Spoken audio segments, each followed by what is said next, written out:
도인의 금강경 법문.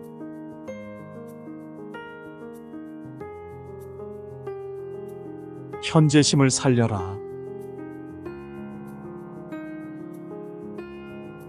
우리는 그 후에도 선생님께 기회 있을 때마다 여러 가지 질문을 드리고 법문을 들었는데 그중 몇 가지를 적어본다. 금강경 18품에 과거의 마음 얻을 수 없고 현재의 마음 얻을 수 없으며 미래의 마음 얻을 수 없느니라. 과거심 불가득, 현재심 불가득, 미래심 불가득의 말씀은 무슨 뜻입니까? 선생님은 말씀하셨다. 그럼 너는 지나간 과거의 일을 되돌릴 수 있다고 생각하느냐? 그럴 수 없습니다, 선생님. 그러니까 과거심 불가득이지. 그러면 다음으로 너는 미래의 일을 지금 가져올 수 있다고 보느냐? 역시 불가능합니다. 옳지. 그게 미래심 불가득이 아니겠느냐? 그러니까 공부하는 사람은 지나간 일이나 장래의 일에 마음을 빼앗기지 말고 항상 현재에 충실해야 하느니라. 그래서 나는 늘 너희들에게 현재심을 연습하는 것이 공부하는 자세라고 하지 않던가. 네, 그렇습니다. 그런데 왜 또 현재심도 불가득이라고 합니까? 옳지, 잘 질문했다. 그것은 왜 그런가 하니 현재심을 살리는 공부를 하되 현재심을 바치지 않고 이것이로구나 하고 붙잡게 되면 그것은 이미 현재가 아니기 때문이다. 선생님, 내세라는 것이 있습니까? 사람이 죽은 후에는 어떻게 됩니까? 라는 질문을 처음 드렸을 때는 그런 것은 왜 묻느냐? 나는 모른다. 하시더니 얼마 후 다시 같은 질문을 드렸더니 말문을 여시었다. 내가 옛 이야기 하나 하지.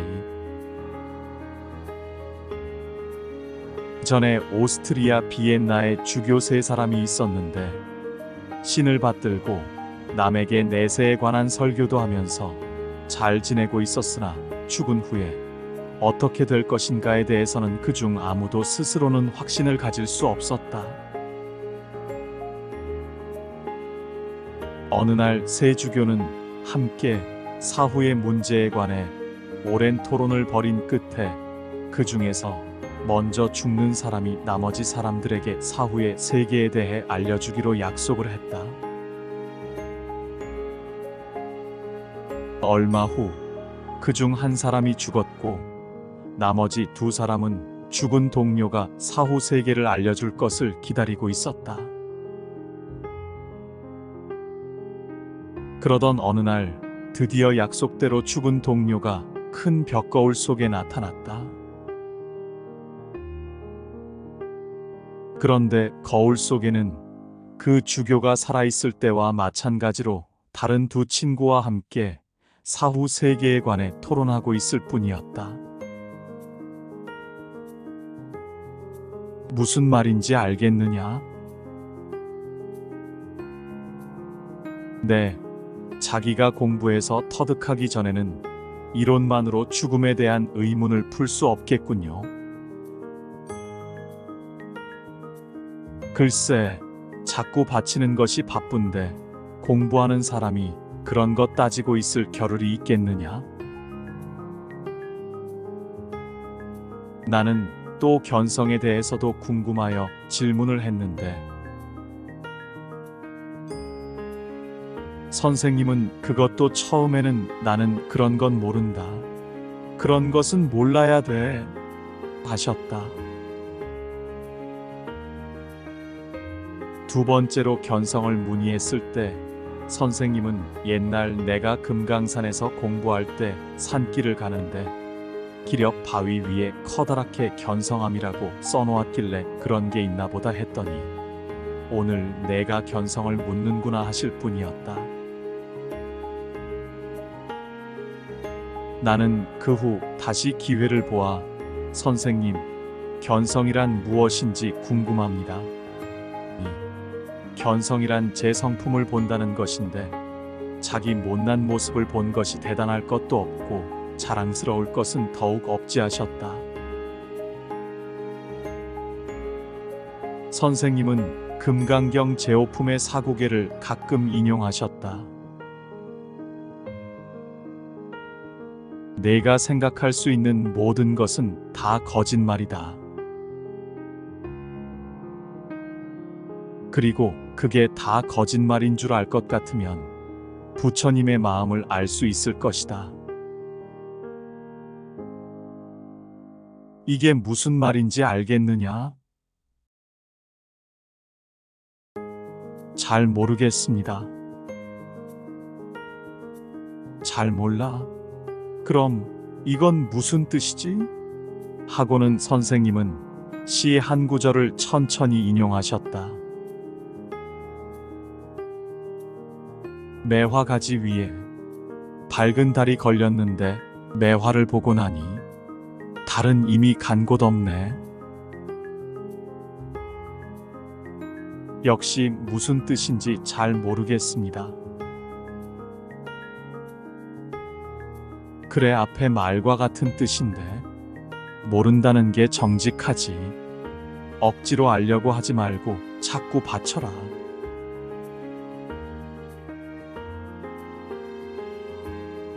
말씀 없는 가르침.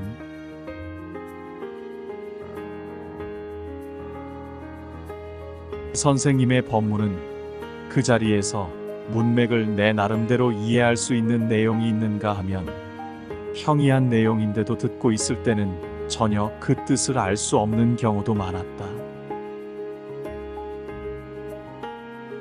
그것은 선생님의 법문이 단순한 이야기가 아니라 듣는 사람의 그 당시 용심에 따라 그 마음을 닿게 해주시는 법문이기 때문이다.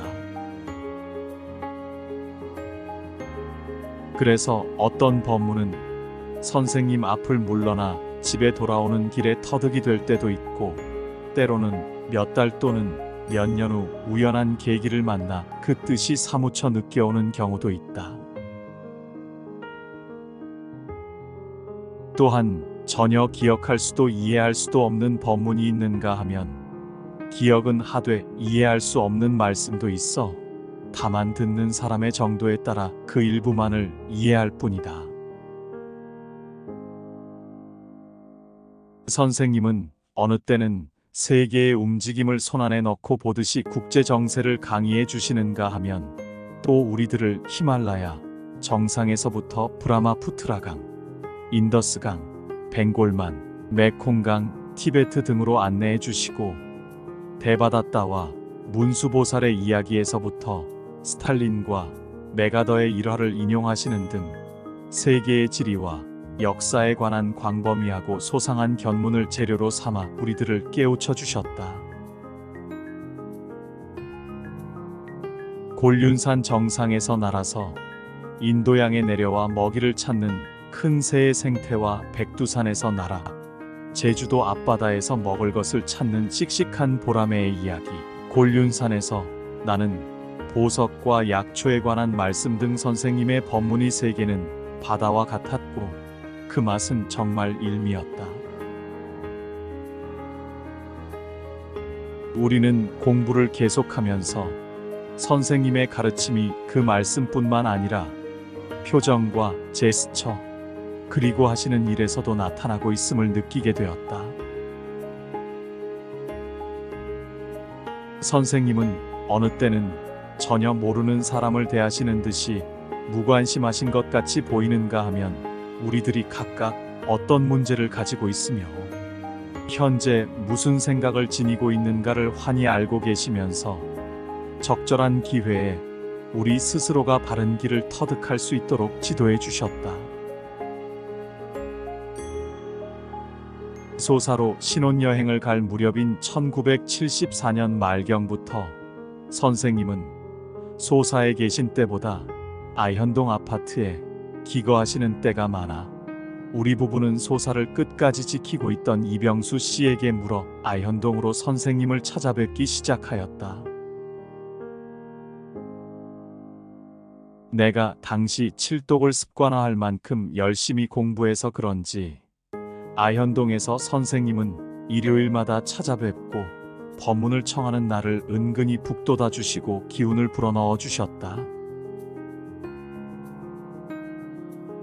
선생님은 나에게 너는 이제 급행 열차를 탔다 하시었고 나는 내 공부가 곧 어떤 성취점을 향해 접근하고 있다는 암시 비슷한 것을 느끼고 있어서 공부에 더욱 분발심을 내었다. 당시 선생님의 법문은 우리나라의 역사적 인물들을 많이 인용하시었고 때로는 우리 국토의 여러 곳을 눈앞에 보듯이 그려 보여주셨다.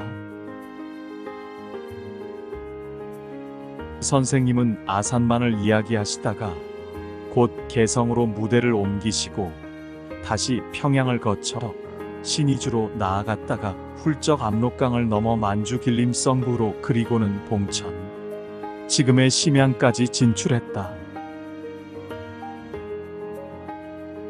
선생님에게 이끌려 우리의 마음은 이미 휴전선을 무너뜨리고 고구려와 발해의 광활한 민족의 고토를 수복하고 있었다. 그때 나에게 있어서 세계는 참으로 아름답고 장엄했다.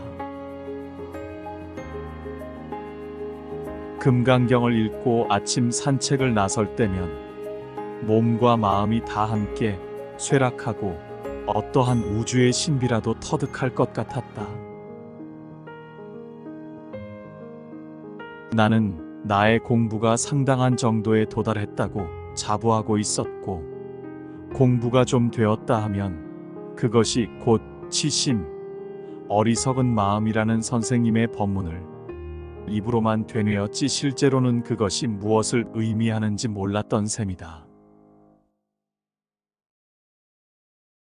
그런데 지금 생각하면 선생님은 묘하게 그러한 나의 자만심을 오히려 북돋아 주신 것 같다.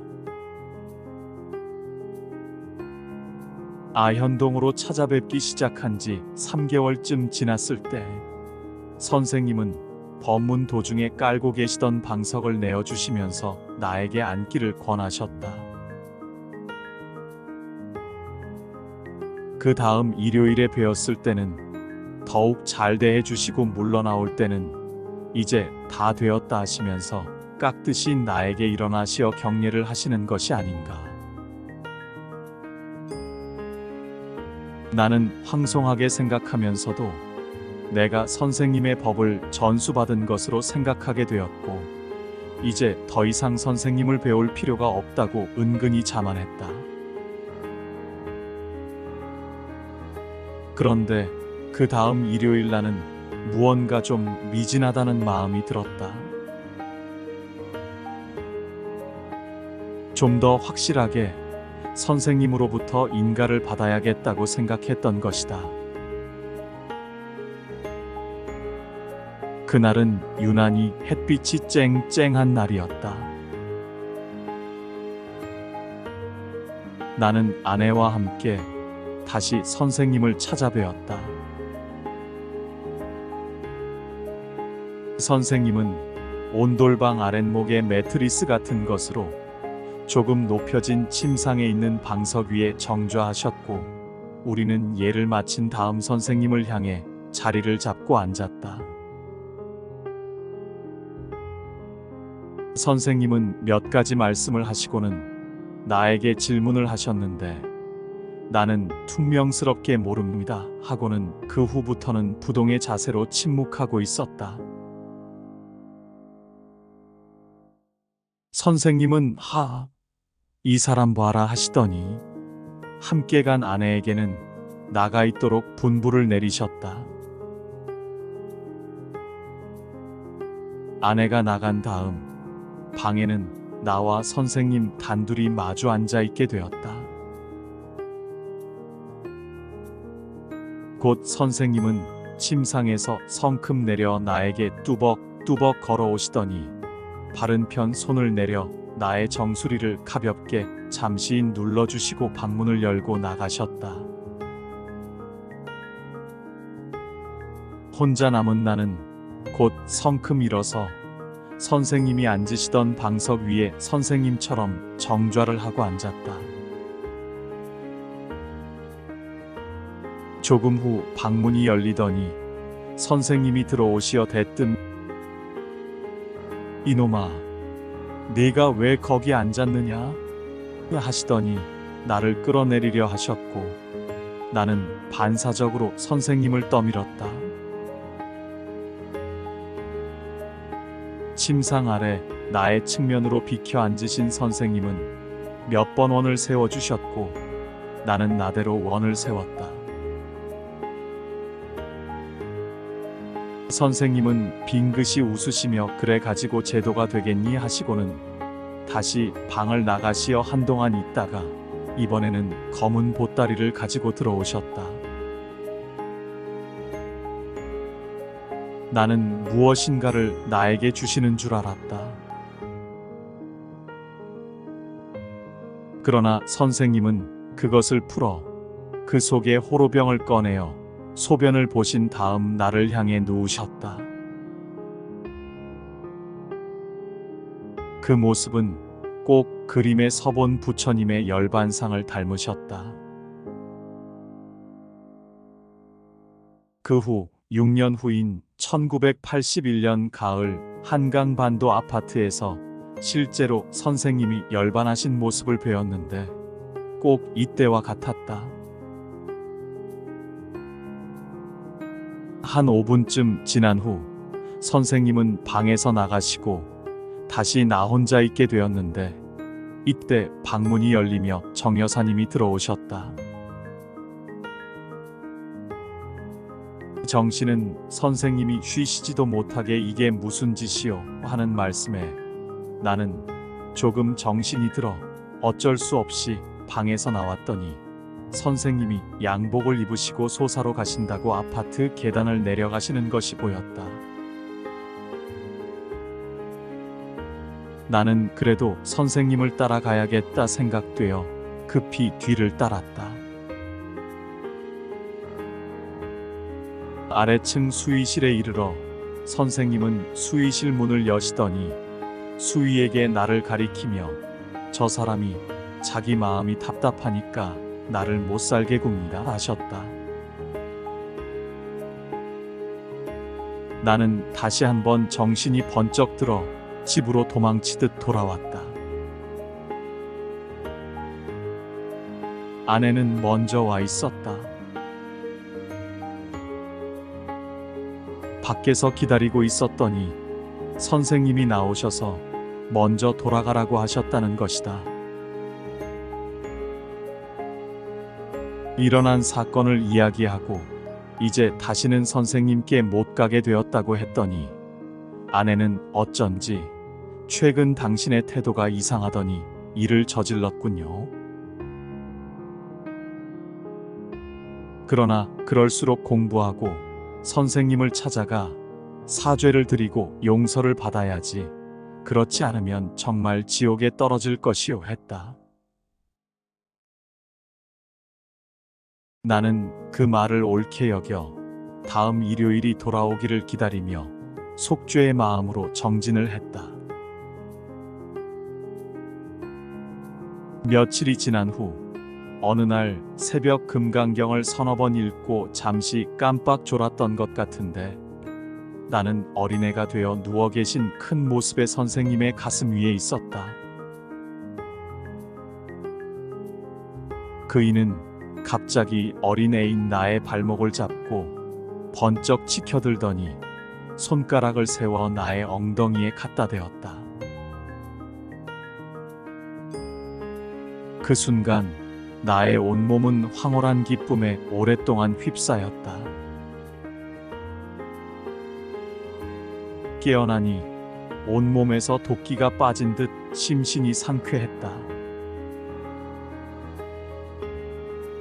그리고 다시 얼마 후에는 금강경을 읽고 잠시 누워 있는데 향내가 진동하는 흰 백합꽃이 만발한 곳에 내가 서 있었고 그 속에서 오랜 동안 다시 황홀한 기쁨을 맛보았다. 일요일이 되자 나는 아내를 앞세우고 다시 선생님을 찾았다. 선생님은 거실에서 우리를 맞이하셨다. 이해를 하는 우리에게 선생님은 여느 때보다도 더 크신 음성으로 원을 세워주셨다. 나는 얼굴을 들지 못하고 있는데 선생님은 평상시와 조금도 다름없이 온화하신 음성으로 그래. 지난번에는 날씨가 무더웠지 무더울 때는 진심이 나기 쉽다. 부지런히 바쳐라 하셨다. 나는 그 말씀 속에 들어있는 말씀 없는 가르침을 마음속에 새기고 다시 공부를 시작했다. 그로부터 10년이 지나 백 선생님이 열반하신 지 4번 해가 바뀌는 1985년 1월 1일 나는 직장의 할애식에 참석하기에 앞서 아내와 아이들을 동반하고 선생님의 사리탑이 봉안되어 있는 대승사를 찾았다. 벽제역에서 의정부로 뚫린 길을 달리다가 송추계곡으로 넘는 곡에 못 미쳐 좌측 유원지 계곡을 끼고 4km쯤 오르면 우측으로 대승사가 나온다. 대승사본 법당 위쪽으로 새로 축대가 조성되어 있고 그 위에 큰 신축 법당이 세워져 있는데 거기서 20여 미터 더 올라가 산 중턱에 동국대학교 동창회에서 세운 백성욱 박사 송덕비가 서 있고 그 옆에 선생님의 사리탑이 봉안되어 있었다. 절에 당도하니 여느 때와 같이 비구니 주지스님이 우리를 반가이 맞아주었는데 그 옆에 낯익은 불자가 보였다. 소사에서 공부했고 아현동에서 선생님 대기를 돌봐드리곤 하던 김현주 씨였다. 선생님 생각이 나서 사리탑 앞에 100일 기도를 드리는 중이라 했다. 지난 이야기를 나누다가 그녀는 느닷없이 나에게 요즘 공부가 잘 되느냐고 물었다. 나는 아무래도 선생님이 안 계시니 예전과 다르지요 했더니 그녀는 정색을 하며 아니지요. 선생님은 열반하신 후에 더욱 일을 많이 하고 계십니다 했다. 나는 그녀의 확신에 찬 눈빛을 보고 금강경의 다음과 같은 성구를 되뇌어 보며 아내와 아이들의 손을 잡고 선생님의 사리탑으로 향했다. 만일 어떤 사람이 있어 열애께서 오신다거나 가신다거나 앉아 계신다거나 누우신다고 말한다면 이 사람은 나의 말한 바 뜻을 이해하지 못함이니 왜냐하면 열애란 쫓아서 오신 곳도 없고 또한 가신 바도 없기 때문에 그 이름을 열애라 하느니라.